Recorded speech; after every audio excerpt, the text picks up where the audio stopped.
Fuguay awakens in 1995 after living decades inside a parallel future. He returns to the wife he abused, the farmland he drunkenly traded away in crushing shame. Yet a black wooden box unlocks Sun Moon Grotto, where plants mature instantly and endlessly regenerate. Its stream water strengthens bodies, heals injuries, and forces dormant seeds through barren earth.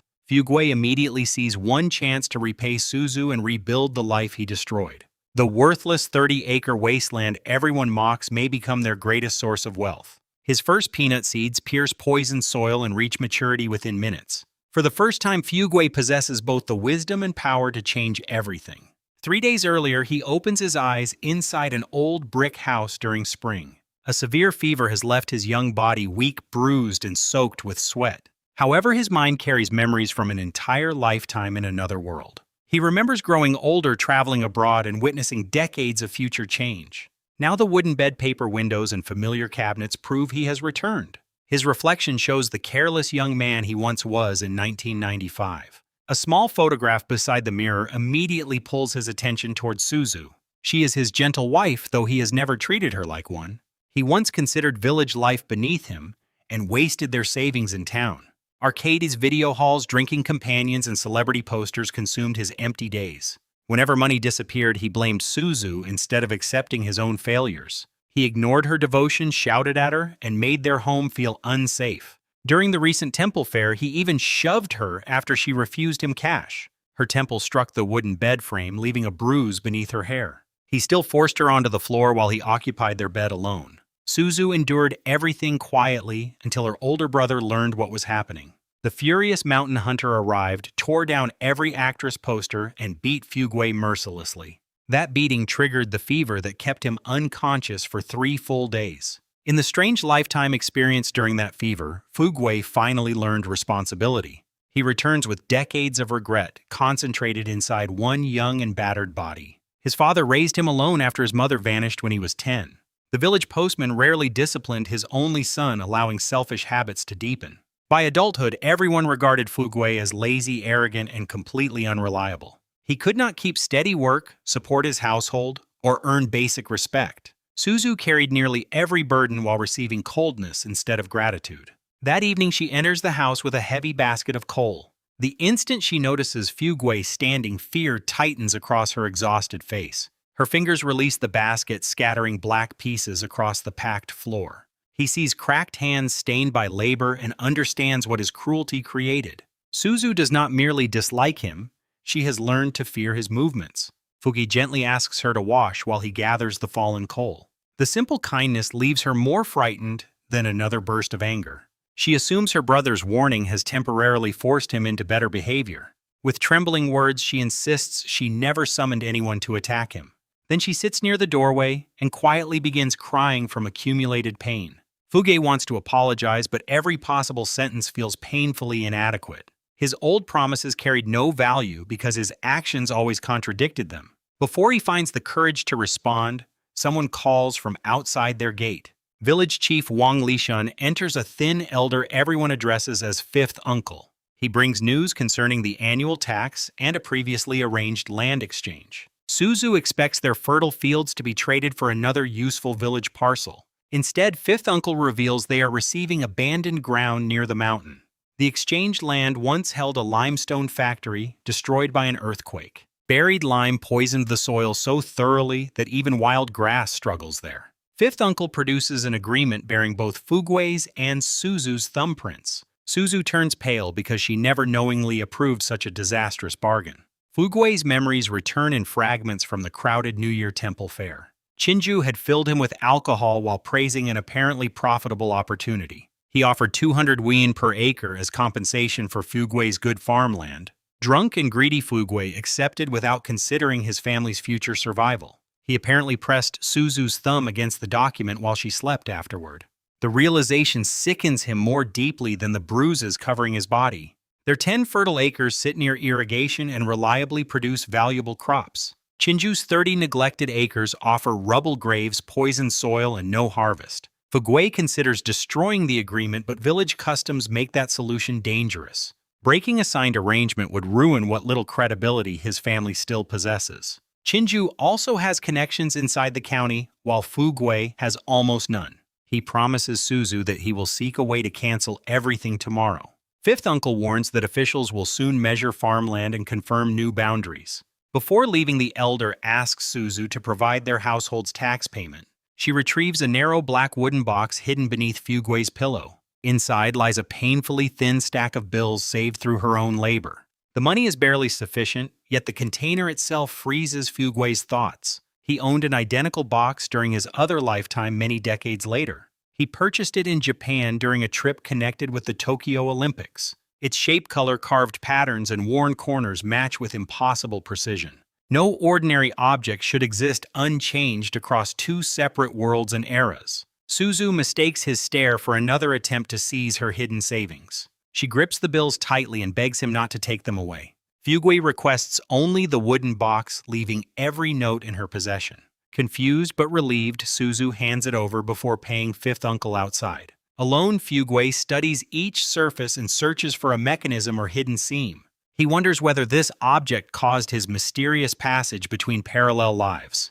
The box resembles a legendary treasure from old fantasy films he remembers. He spends the entire night opening, closing, turning, and pressing every carved section. Nothing glows, moves, unlocks, or responds despite his increasingly desperate experiments. By morning, exhaustion and frustration have sharpened the ache behind his eyes. Suzu notices his mood and quietly assumes he found no money inside. Keeping her distance, she shares something recently heard from neighboring families. Chinju has been renting additional fields to construct large plastic greenhouses nearby. That plan would appear modern and profitable to anyone living in 1995. Fugi nearly laughs because future memories reveal a catastrophic flood approaching that summer.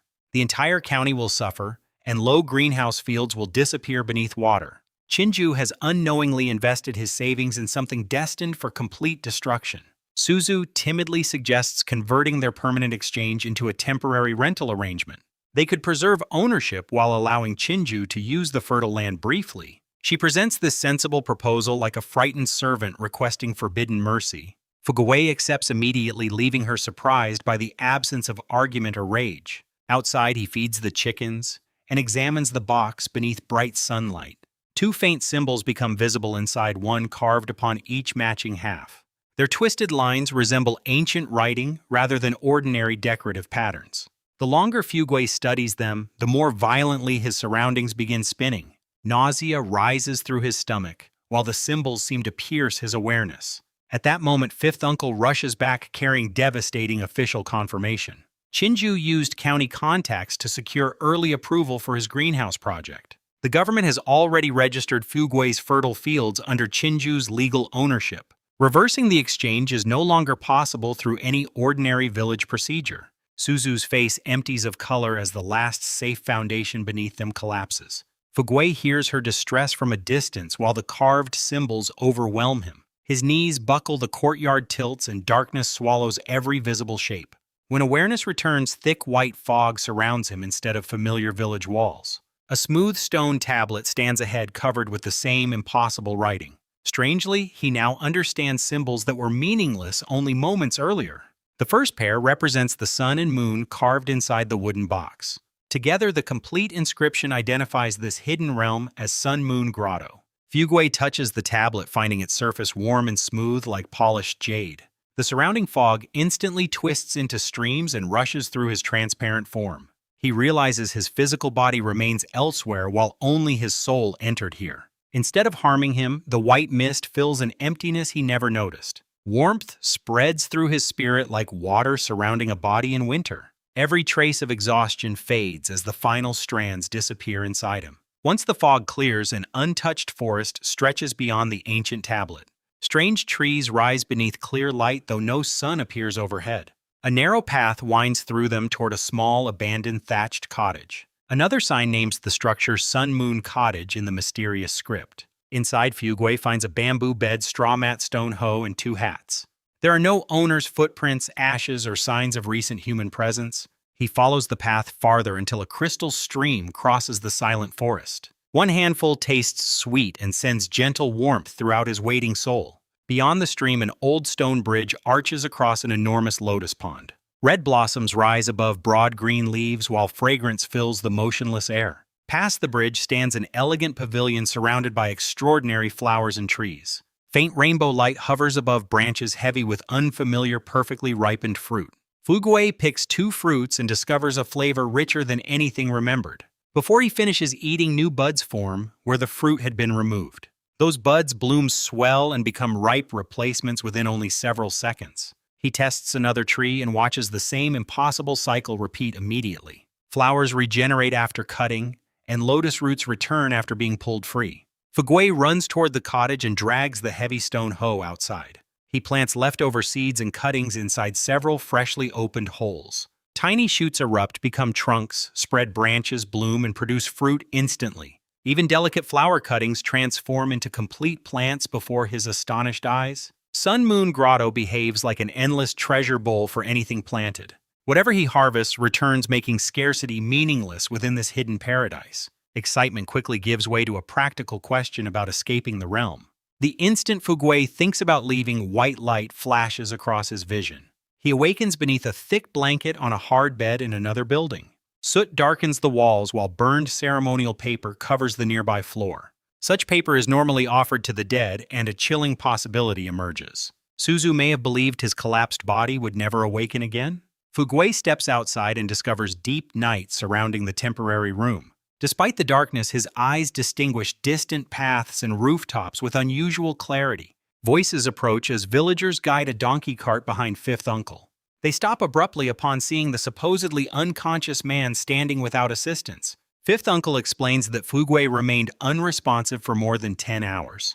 The villagers were preparing to transport him to the township clinic for treatment. One man jokes that regret over losing fertile land caused the dramatic collapse. Others laugh because Fuguei traded permanent ownership for a laughably small payment.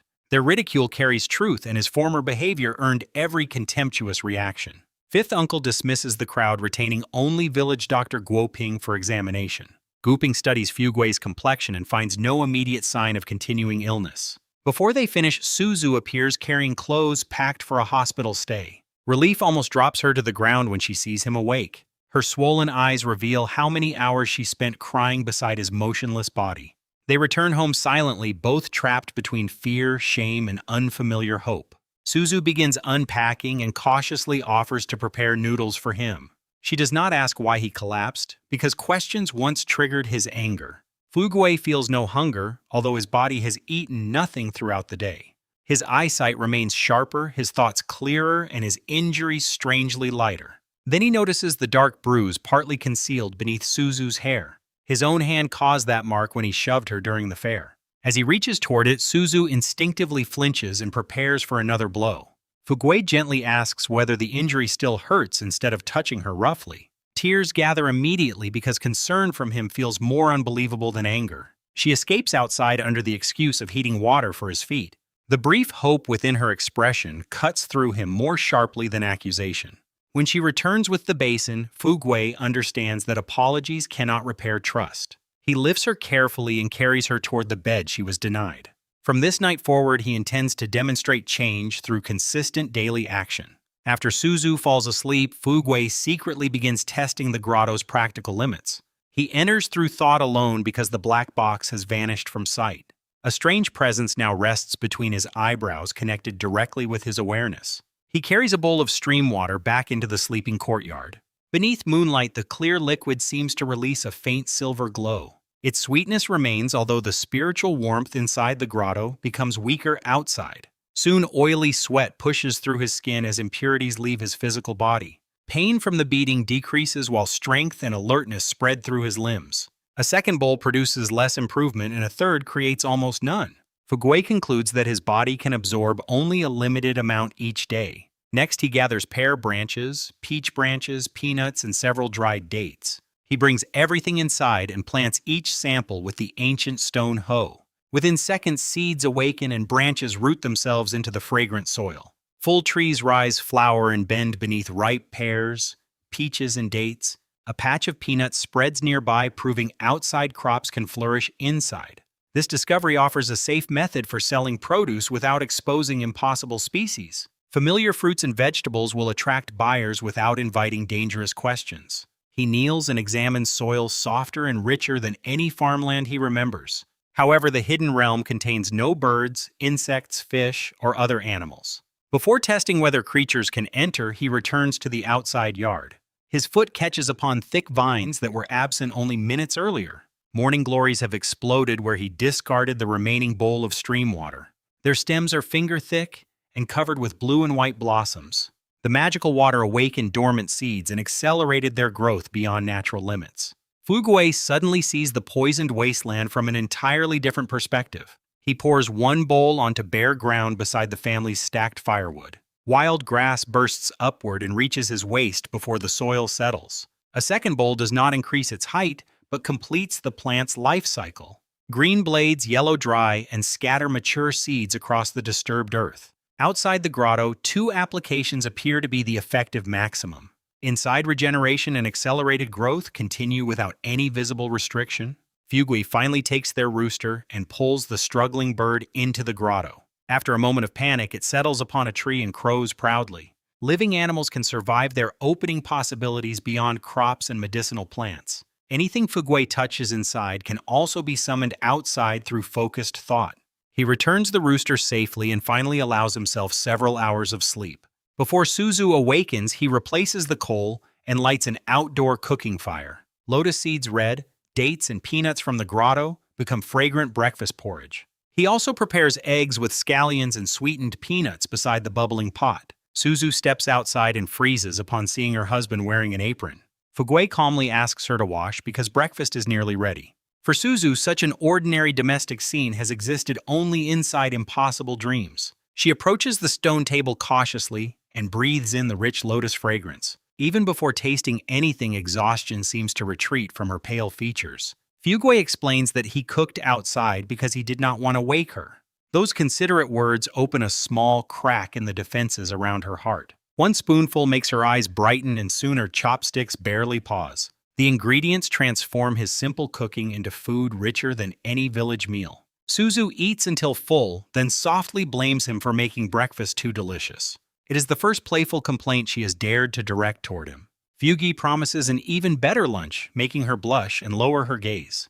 Color has already returned to her cheeks after one meal prepared with grotto water. Even the rooster appears unusually energetic after spending hours inside the hidden realm. Fugui cannot reveal his secret, but nourishing meals can quietly restore Suzu's health. When he begins washing dishes, she immediately rises and reaches to replace him. He gently seats her again, warning that cold air may trouble her full stomach. Suzu watches him work as though the cruel husband she knew has disappeared. Morning sunlight catches her dark hair and reveals beauty he once refused to notice. For the first time, his affection begins growing beyond remorse and obligation. Then the village loudspeaker announces the deadline for completing every approved land exchange. Suzu's returning fear shows how quickly one official message can erase her fragile peace. Fugui tells her he will visit the village office and finalize the transfer himself. While everyone expects another foolish surrender, he already knows the wasteland can live again. Suzu cannot understand why Fugui willingly accepts land that has poisoned every crop. She explains that the abandoned site once supported a busy limestone factory. An earthquake collapsed the ground and buried enormous quantities of lime beneath it. For nearly 10 years, planted trees remained stunted with yellow burned leaves. Graves surround the property, making the isolated ground even less desirable. Fugui listens carefully, but Sun Moon Grotto has already erased his fear. Its stream water can force life through soil far worse than ordinary wasteland. He claims he learned methods for restoring damaged farmland while visiting the county. The explanation is false, yet the advantages he lists afterward are completely real. Wasteland carries no annual agricultural tax, immediately reducing their household expenses. They receive more than 30 acres in exchange for only 10 fertile acres. Hidden near the mountain, the larger property also protects his secret experiments. Suzu remains unconvinced, though his calm confidence prevents another desperate argument.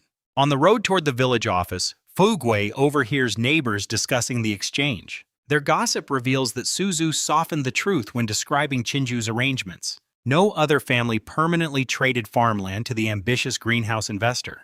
Everyone else rented fields for 100 yuan per acre each year. Fugui alone surrendered ownership for a single payment of 200 yuan per acre. Suzu invented the gentler story because she feared his old temper would explode. Instead of feeling betrayed, Fuguei recognizes how desperately she tried to protect herself. Villagers openly calls him the greatest fool in the entire mountain settlement. Several pity Suzu for marrying a man who squandered everything she worked for. Others declare that her brother should have beaten Fuguei even more severely. He accepts their contempt because the former version of himself earned it. Fifth uncle has not yet arrived when Fuguei reaches the village office. After waiting, he sees the elder approach with a well-dressed woman around 30. She is Qin Xiaomei, director of the Township Family Planning Office. She currently stays across the lane with her younger sister Qin Dongmei. Fuguei recognizes her as the woman who recently drenched him with wastewater. On his first confused morning, he stumbled outside wearing almost nothing. Xiaomei mistook him for a shameless pervert and emptied her bucket over him.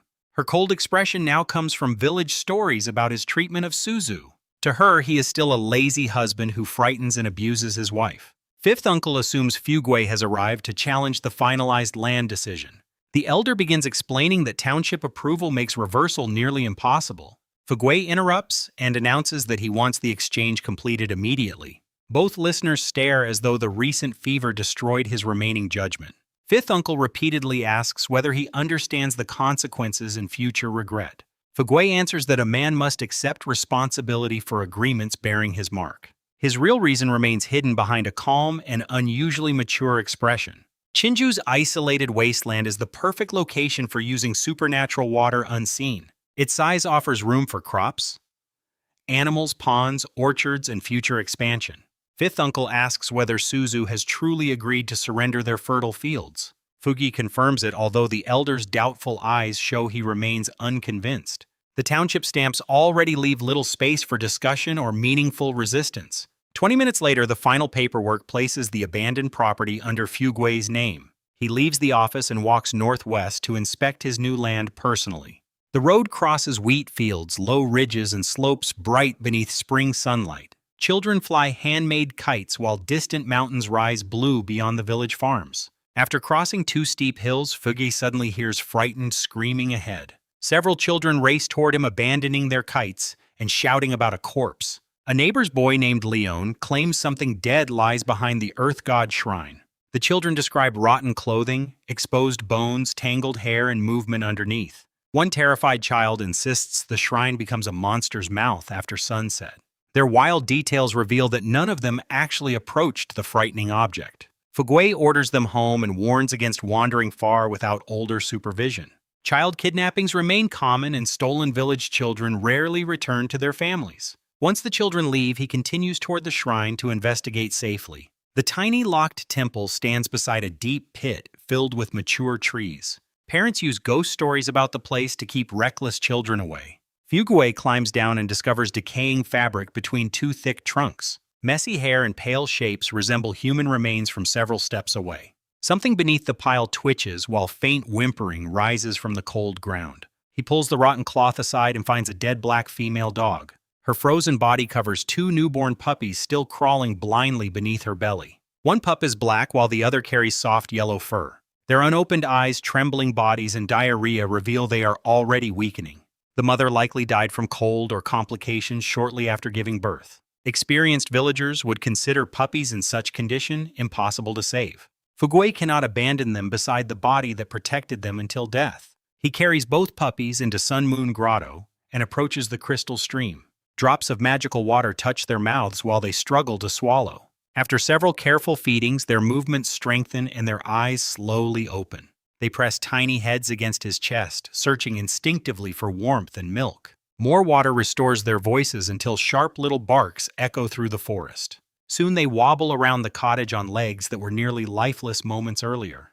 Fuguei settles them inside the hut before returning to the outside world. Using the stone hoe, he digs a grave and buries their mother properly. Her body disappears beneath clean earth instead of remaining exposed to scavengers.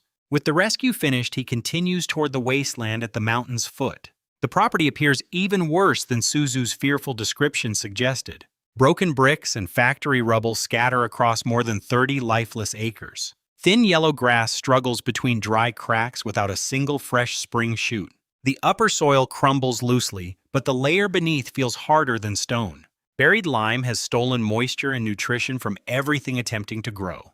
Fugi chooses a small section and digs several shallow holes with the hoe. He drops peanut seeds inside and adds 2 measured scoops of grotto water. Green stems immediately break through ground that rejected life for an entire decade. Leaves spread, flowers form, and mature peanut plants fill the chosen patch. Fugui pulls one free and tastes the newly formed nuts beneath its roots.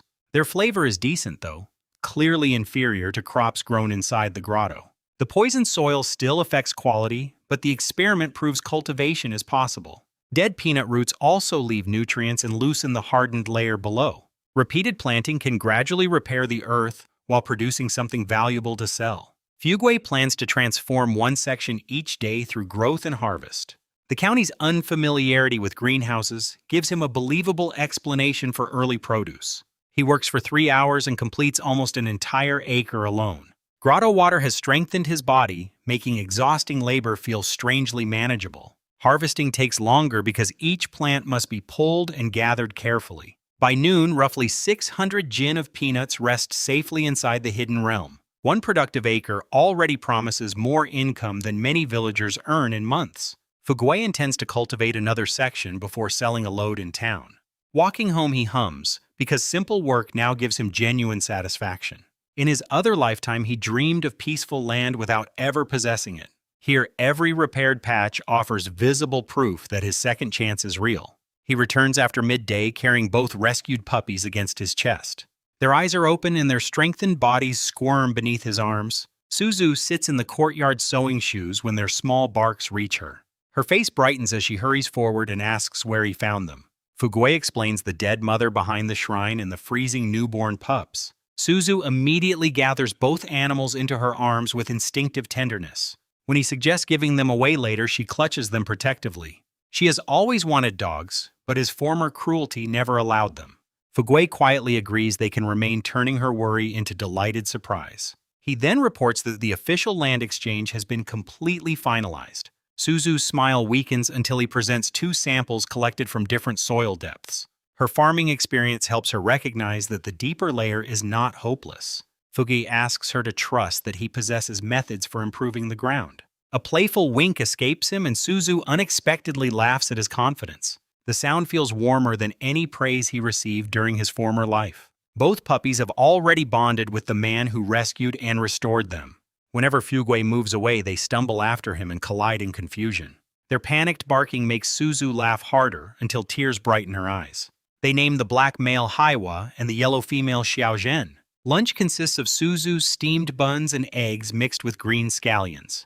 Fugui adds dumpling soup made with grotto water and rapidly grown spinach. The soup's rich flavor makes Suzu eat far beyond her usual careful portion. That afternoon, the loudspeaker announces household inspections by the family planning office. Fugui and Suzu remain home until Xiaomei arrives with several township workers. The registration proceeds quickly, and 2 boxes of contraceptives are left behind. Before leaving, Xiaomei studies Suzu with visible pity and Fugui with contempt. Her expression suggests that such a good woman deserves a far better husband.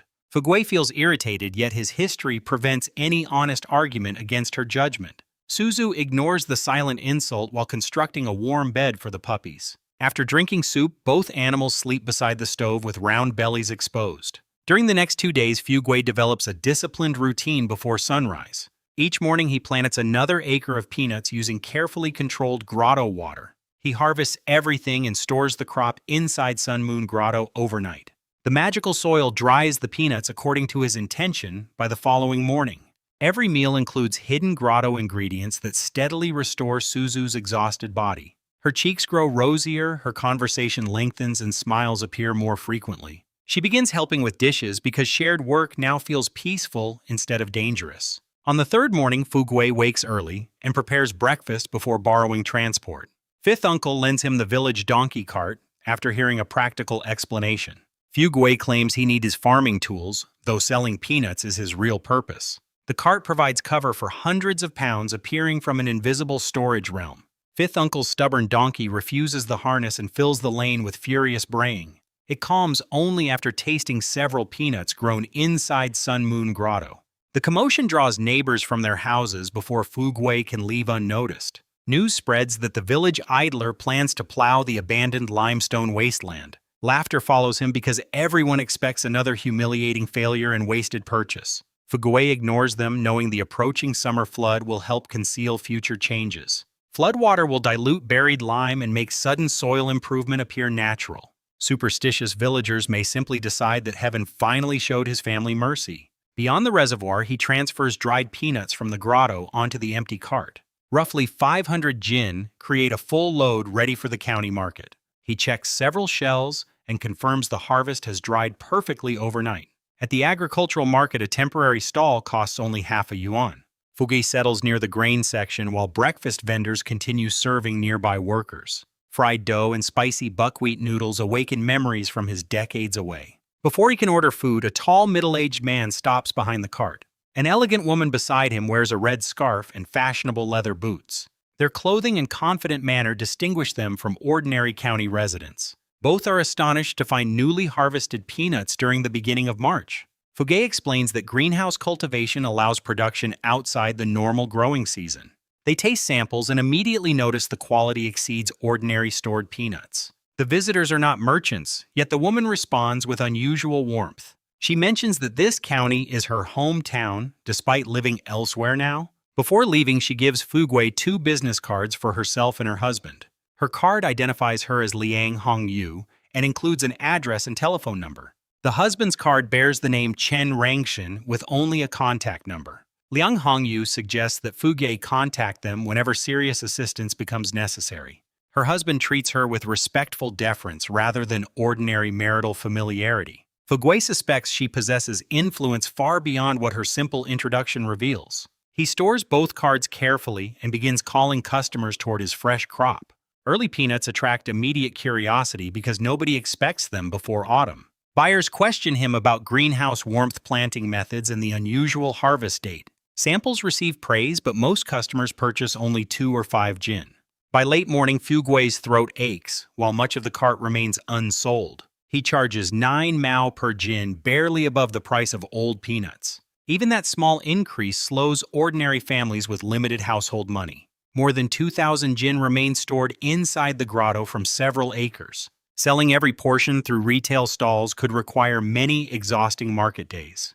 Fuguay pauses for the buckwheat noodles he has missed for an entire lifetime. Hot pork sauce and red chili oil make the inexpensive bowl deeply satisfying. After feeding the donkey, he abandons retail sales and searches for larger buyers. County oil presses purchase crops for restaurants, cooperatives, stores, and animal feed. The first small pressing shop immediately accepts 300 jinn after inspection. Its owner confirms the peanuts are dry enough to enter the machinery immediately. He promises additional purchases if the resulting oil yield meets expectations. Fuguay recognizes that commercial presses move many times more volume than grain stalls. They also profit by selling leftover peanut cake to nearby feed producers. He visits every pressing shop in town and repeatedly empties the hidden storage. By late afternoon, around 1,500 jinn have already been sold. A thick stack of blue bills replaces the ridicule that followed him from home. Once buyers test the oil's steady demand, should remove his greatest sales problem. Neighboring towns and counties provide additional markets if local presses become saturated. Fuguay purchases a plow, a harrow, and several bags of vegetable seeds. Tomatoes, beans, cucumbers, eggplants, peppers, melons, and grapes fill his growing plans. Near the river, he again encounters Liang Hongyu and Chen Rangshan fishing together. Liang asks whether the unusual peanut harvest sold successfully before the market closed. Chen wonders why a greenhouse farmer chose peanuts instead of profitable vegetables. Fuguay claims the nuts merely filled leftover space after planting other crops. Asked what else grows there, he carelessly lists nearly every seed just purchased. The enormous variety makes Chen question how one family manages such a greenhouse. Fuguay says he planted small amounts to discover which products attract buyers. When they ask, his hometown concern pushes him toward a poorly chosen lie. He names remote Baiyun Valley and Fei Lai Township, expecting neither visitor to know it. Liang Hongyu's face brightens because she lived there during her youth. She remembers the ancestral Hall Mountain Temple and families from that isolated community. Fuguay combines borrowed memories and careful guesses while answering her emotional questions. Liang grips her husband's hand and speaks of returning to visit old acquaintances. Her unexpectedly deep connection makes Fugue wonder who these influential travelers truly are. A fishing rod suddenly bends as something heavy drags the line beneath the water. Chen struggles until Fugue steps forward and helps control the violent pull. The catch is not a fish, but an old turtle almost the size of a wok. Winter sluggishness and early spring hunger likely made the large animal careless. Leung insists Fugue take it because the couple cannot carry or prepare it. He refuses politely until she reminds him that people from neighboring areas should help. Fugue finally accepts and places the turtle securely upon the donkey cart. In return, he gives the couple fresh peanuts and recommends boiling them immediately. After leaving town, he transfers the turtle into Sun Moon Grotto away from witnesses. Warm air restores its energy the moment it enters the peaceful hidden forest. Fugue identifies the short-tailed animal as female and considers future breeding possibilities. Behind the cottage, he digs a square pit and fills it with stream water. The turtle sinks contentedly until only its relaxed head remains above the surface. Fugue begins imagining fish ponds breeding stock and lotus flowers for the wasteland. He avoids placing animals inside the main lotus pond that supplies their drinking water. By sunset, the cart reaches the village loaded with tools and disguised produce. Fresh vegetables and peanuts from the grotto appear to be county purchases. A large piece of pork promises Suzu the proper dinner he has planned. Neighborhood children crowd around the gate because they want to see the rescued puppies. Haiwa and Xiaozhen previously hid beneath the bed whenever unfamiliar hands approached. The children believe only Fugue can command the unusually intelligent little dogs. He stores the cart in his father's old rear courtyard before inviting everyone inside. Suzu follows quietly, watching him joke with children and carry groceries home. Her smile reveals that his ordinary kindness matters more than the recovered farmland. Later, she admits that even a failed harvest would be bearable if he remains changed. Fugue calls once, and both puppies tumble through the curtain toward his waiting arms. Their joyful obedience surprises every child. But a darker village conflict is already approaching. Before that conflict arrives, the children laugh as both puppies scramble over Fugue's chest. One boy declares that Haiwa and Xiaozhen believe their rescuer is their mother. Suzu laughs openly while Fugue's expression darkens beneath the teasing voices. He reveals that 2 wine jars actually contain fresh goat milk for the puppies. Mixed with grotto water, the milk loses its odor and becomes irresistibly sweet. The puppies empty their bowl, then attack the jar, while children watch breathlessly. Fugue disciplines them with 2 light taps, and both immediately beg forgiveness. Their unnatural understanding confirms that grotto nourishment is steadily increasing their intelligence. Before sending the children home, Fugue gives Leon pork for his older sister. The boy accepts only after Fugue promises to request his help later. That evening, Fugue extends the donkey cart loan with more gifts for fifth uncle. Fresh eggplants and green beans astonish the elder's family during early spring. Fugue calls them greenhouse vegetables while hiding their true supernatural origin. Back home, he places 2,000 yuan directly into Suzu's trembling hands. She is stunned because her husband gives her money instead of taking it. Much of the amount comes from peanuts, since his former self squandered Chinju's payment. Suzu finally stores the money with shoulders no longer tightened by constant fear. The next dawn, Fugue discovers small grass shoots across the restored wasteland sections. Residual grotto water remains active, threatening to reveal impossible growth if used carelessly. He begins diluting it and confirms the once hardened underground layer has already softened. Another few planting cycles should transform the entire property into workable farmland. Vegetables tested outside also grow quickly, though less perfectly than those inside.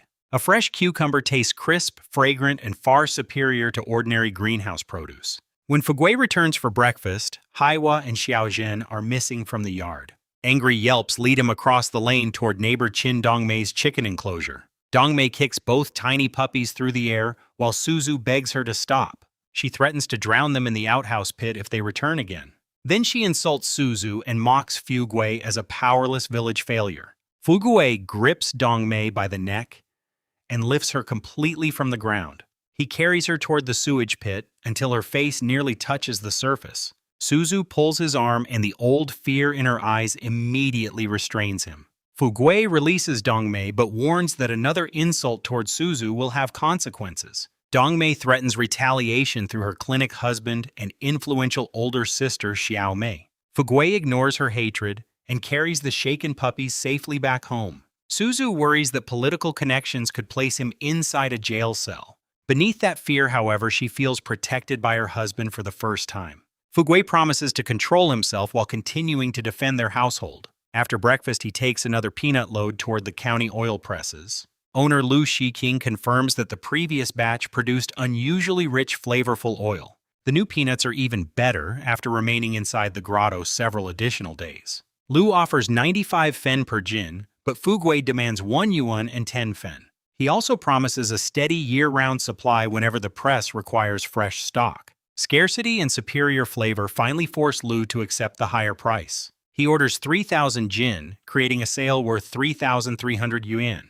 Fugi completes 5 cart trips and receives oil, goat milk, and substantial cash. After lunch, he encounters Chinju riding a motorcycle with his mistress Sun Yan Hong.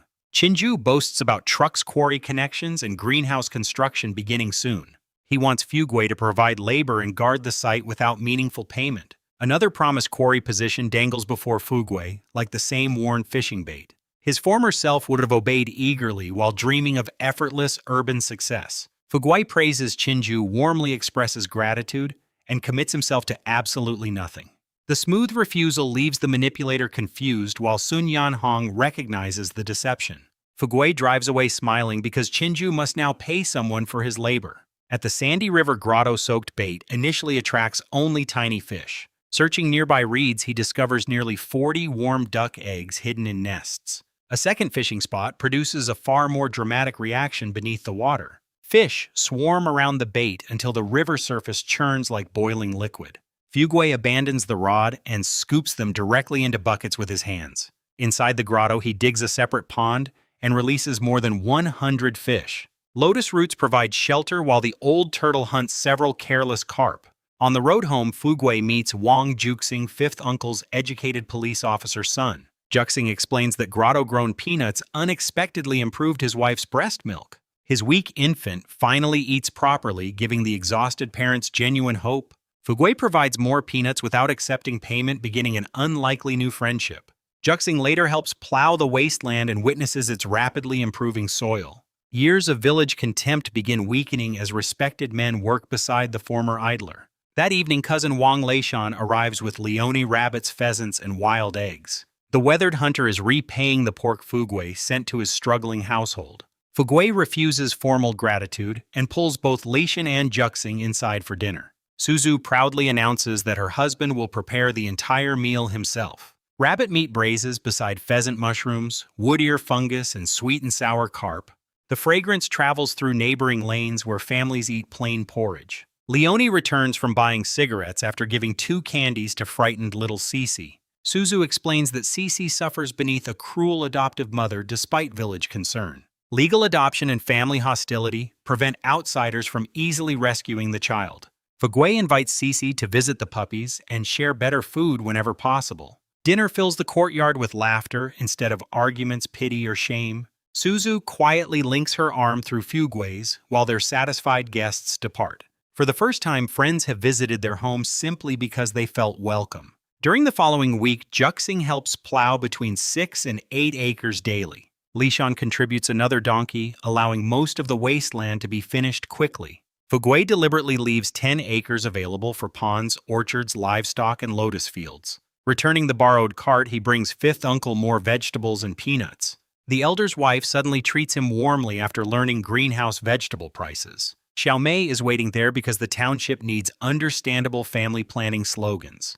Juxing writes educated phrases, but every attempt sounds too formal for ordinary farmers.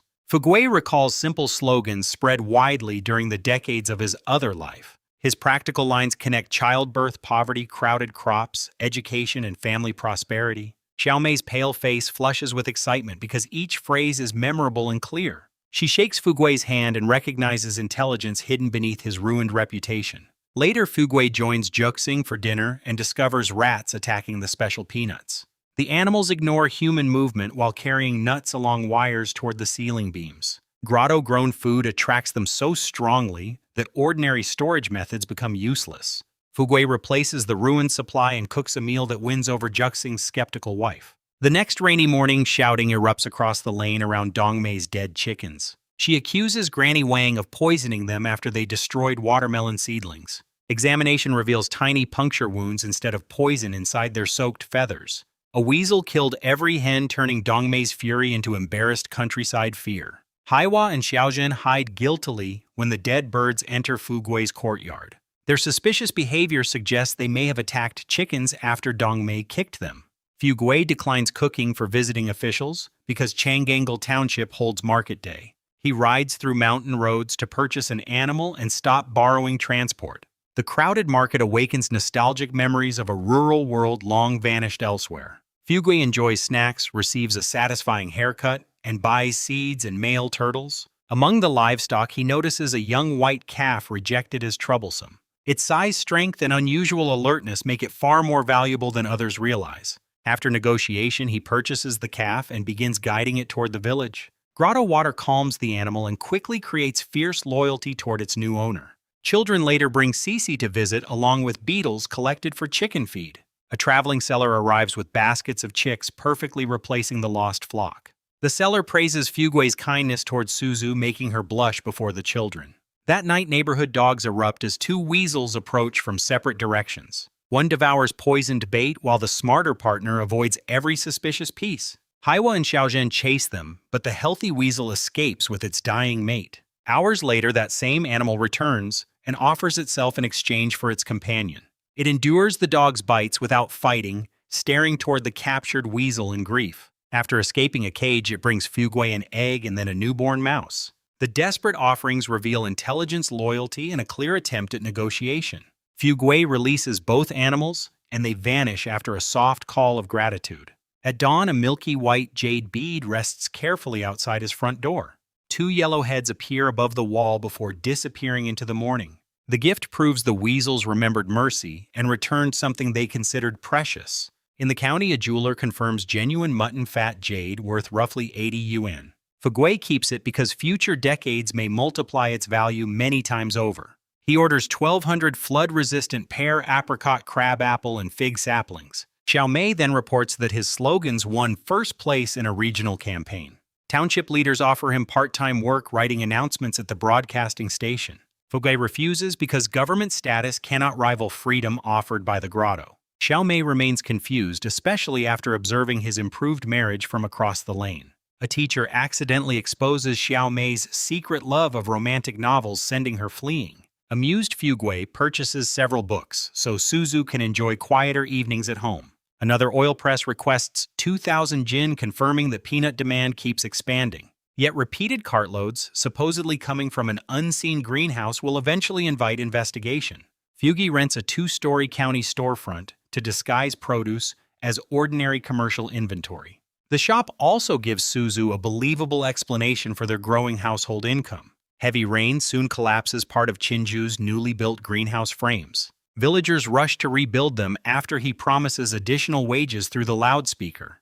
Fugui smiles because this minor failure arrives months before the devastating flood. Dense fog delays the first tree delivery and hides the wasteland from distant eyes. Using that cover, he plants several more acres of vegetables and peanuts secretly. The weasel pair returns carrying another strange egg instead of attempting theft. Fugui rewards them with grotto water, producing wild circles of joyful energy. The heavier weasel appears pregnant, explaining its partner's desperate willingness to die. By evening, Fugui has stored another 7,000 jin of crops inside the grotto. Haiwa and Xiaozhen kill a large snake near the village pond and present it proudly. Suzu skins it expertly before Fugui turns the meat into nourishing snake soup. Clear weather finally allows 500 ordered saplings and bonus fig trees to arrive. Lishan mentions that invasive crayfish now overwhelm the reservoir and destroy fish eggs. Villagers consider them bitter pests because nobody knows the oil-heavy cooking method required. Fugui remembers that spicy crayfish will eventually become famous across the entire country. He stores that opportunity while rebuilding friendships with men from his troubled factory years. Old resentment dissolves as they transform former conflicts into laughter and shared memories. The following quiet days bring novels, mountain herbs, livestock, and peaceful walks with Suzu. Children deliver newborn rabbits and quail after missing an outdoor movie at school. Fugui saves the animals despite warnings that human-touched wild babies cannot survive. The rabbits imprint upon him and begin following his steps like the puppies. Soon eggs vanish from the chicken coop, leaving shells punctured beneath a tree. Two clever magpies are caught stealing yolks while the hens remain completely unaware. When Fuguay drives them away, they return with companions and scream mockingly from branches. Wire mesh finally blocks the professional thieves and protects the remaining eggs. Suzu teaches Fuguay to knead flatbread while laughing at his clumsy hands. A neighbor buys 15 ducklings, paying with flour and 5 yuan for Suzu. Restless afterward, Fuguay heads to the reservoir carrying baskets and a fishing net. He gathers nearly 30 jin of crayfish, while fishermen mock the supposedly useless catch. Among them, Suzu later discovers 2 tiny blood-red eels clinging to the basin. Their unusual color makes them too interesting to cook, so Fuguay keeps them alive. He places them inside a water jar with pond plants and diluted grotto water. Wild garlic chilies, onions, and spices transform the crayfish into an astonishing feast. Neighborhood children carry samples home, spreading news of Fuguay's strange cooking talent. Suzu cannot believe the bitter reservoir pests become rich, fragrant, and delicious. New clothes reveal that grotto nourishment has changed both husband and wife physically. Fuguay looks healthier and more scholarly, while Suzu's skin and figure grow radiant.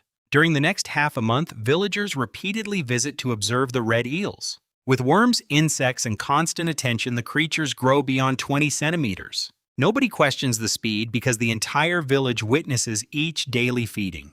Instead, they call the red animals lucky omens, unlike anything seen before. The irony amuses Fuguay because hidden magic operates openly without creating suspicion. Constant visitors eventually discourage even the friendly weasels from approaching during daylight. Fuguay considers moving the eels into his county shop to restore household privacy. Before he decides, Chinju enters the courtyard with Sun Yanhong behind him. Chinju announces that Fuguay is about to become rich through their unexpected interest. Fuguay innocently asks whether the long-promised quarry position has finally appeared. The reminder immediately silences Chinju and exposes another unfulfilled manipulation. Sun Yanhong ignores the embarrassment and demands to inspect the famous red eels. In the rear courtyard, the growing white calf startles her with its enormous head. The animal has become fiercely protective and challenges anyone removing household property. At the water jar, Sun Yanhong's eyes brighten before she can conceal her excitement. She immediately offers 500 yuan for each eel without requesting further examination. Fuguay refuses, claiming the rare creatures have become too precious to surrender. Her price rises to 600, then 880 yuan per eel. She also offers employment at either her trucking company or the local quarry. By now, villagers pack the courtyard and stare at the tiny animals like treasure. Nearly 1,800 yuan could purchase a healthy, full-grown ox. Fifth uncle trembles with anxiety and urges Fuguay to accept before she changes her mind. Dongmei also calls him foolish while gossiping. Neighbors calculate years of household expenses. Every impatient increase convinces Fuguay that Sun Yanhong understands their deeper value. He does not yet know whether the reason involves medicine breeding symbolism or rarity. However, people who cheated him once will not receive another easy bargain. Sun Yanhong studies his face while Chinju grows increasingly irritated beside her. The old Fuguay would have surrendered instantly for praise money and a false promise. This Fuguay has already earned thousands through crops nobody else can produce. He owns fertile potential hidden beneath Wasteland and an untouched world between his eyebrows. More importantly, Suzu no longer needs him to chase every glittering offer. Juxing stands behind the crowd calm while relatives pressure Fuguay from every direction. He tells Fuguay to follow his judgment whether he sells the eels or keeps them. The police officer also warns that nobody will remove the animals through force. That simple support silences several villagers who are growing far too eager. Fuguay remembers how quickly Juxing became a friend after tasting no personal advantage. Genuine loyalty now surrounds the man once abandoned by everyone because of his behavior. Suzu watches from nearby without urging him toward either money or pride. Her quiet trust proves more valuable than the thickest stack of offered bills. Sun Yanhong waits, expecting village pressure to break his stubborn resistance. Fuguay studies the red bodies twisting through clear water beneath the watching crowd. Their rapid growth began with only a small amount of diluted grotto water. Whatever secret Sun Yanhong recognizes selling blindly would repeat his disastrous land exchange. This time Fuguay will investigate before allowing greed or flattery to control him. He rejects the final offer, leaving the courtyard suspended between disbelief and frustration. Chinju realizes the village fool he once manipulated has become impossible to deceive. With Juxing guarding his choice, Fugui keeps the red eels and their mystery. For the first time, Fugui refuses a fortune because he finally understands the value of patience.